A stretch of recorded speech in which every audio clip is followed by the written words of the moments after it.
Welcome. In this video, I'll show you how to fix Minecraft failed to log in invalid session. If you find this video helpful, please leave a like and subscribe to the channel for more such tutorials. Now, first up, go to the bottom right click on date and time right here, adjust date and time. Okay.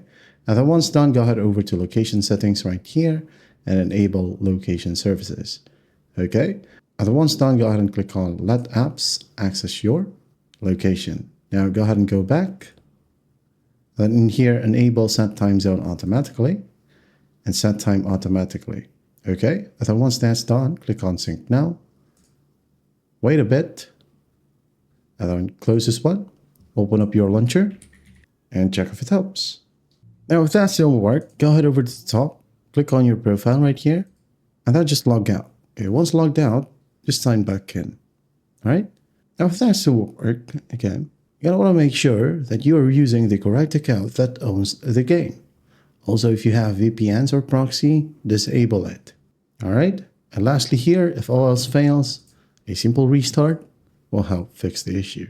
And that is how you fix Minecraft if it fails to log you in. I hope this video helps, and I'll see you in the next one.